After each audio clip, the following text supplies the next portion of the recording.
Scientists threw millions of snakes on this beach. After 5 years, something incredible happened. They called it Grayton Key, a once thriving island now teetering on the brink of ruin.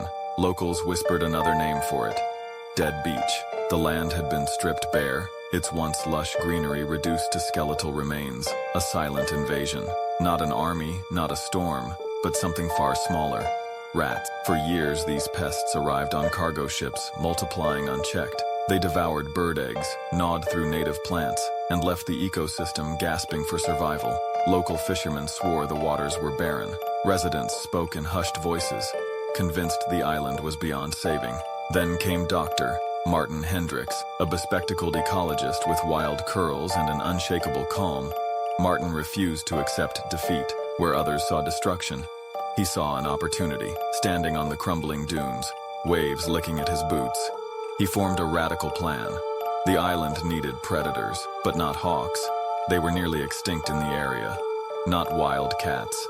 They'd only make things worse. Instead, Martin looked to nature's most misunderstood hunters. The idea struck him during a field study in Central America, where non-venomous constrictors had kept rodent populations in check without harming native birds. If it worked there, why not here? He proposed a mass release. Thousands, maybe millions of non-venomous serpents to reclaim Grayton Key. The island's residents were horrified. John Reeves, an old fisherman with silver hair and weathered hands, was the first to speak out. Flooding our home with snakes? You'll have people packing their bags in fear. They pictured serpents writhing in their homes, slithering into their beds. No amount of reassurance from Martin, no repeated reminders that these snakes weren't dangerous, could calm their fears. Still, the project moved forward. Shipping containers arrived, filled with carefully selected species: corn snakes, king snakes, and others known for hunting rodents, but not harming birds. The release was scheduled over several months, with designated zones along the beaches and marshes. It was an unprecedented gamble, but Martin knew the alternative was worse. The first release day was tense. Wooden crates lined the sand, each containing serpents coiled inside, their tongues flicking in the salty air.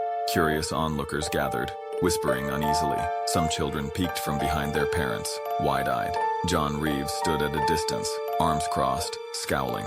With a slow, deliberate motion, Martin's team opened the crates. Snakes slithered onto the beach, weaving through grass and disappearing into the underbrush. The next day, more arrived, then more. Soon, Grayton Key was teeming with them. Headlines exploded.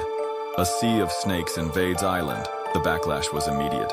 Residents found snakes in their yards, on their porches. Some panicked, attacking the reptiles with shovels. Others set poisoned bait, despite Martin's desperate warnings. The tension boiled over. John Reeves became the leader of the resistance, organizing protests. "This isn't a solution," he bellowed.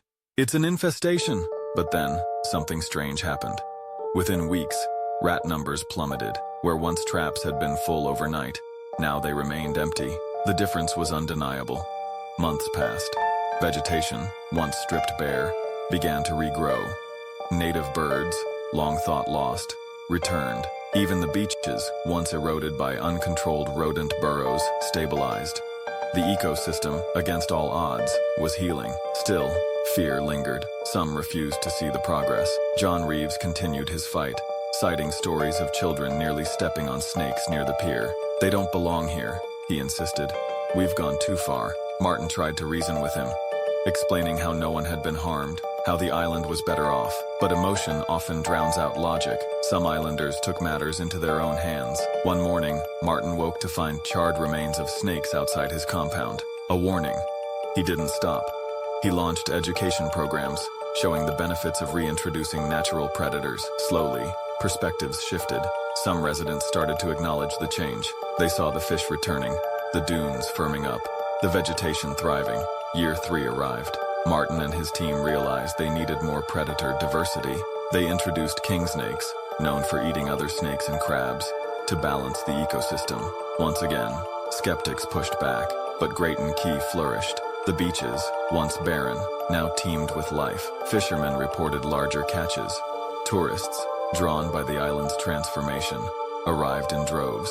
John Reeves, however, remained unconvinced. Then came the fishing trip. He took his young nephew out on the water, expecting another fruitless outing. But that morning, the ocean was alive. They pulled in redfish, snapper, more than they had in years. The boy's face lit up with excitement, and for the first time, John felt something shift. Maybe, just maybe, the snakes had saved his home.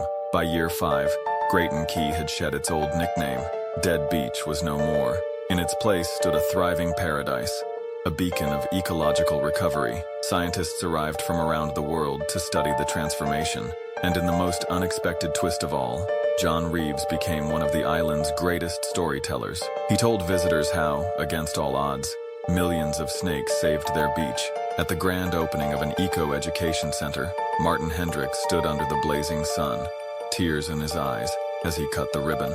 The crowd cheered, celebrating not just a scientist's vision, but nature's undeniable power. Nearby, a sleek corn snake slithered into the grass, disappearing like a silent guardian of the island's rebirth. But even as the island thrived, one question remained. What would happen next? Could this balance last forever? Or would another challenge rise from the depths? Tell me what you think in the comments.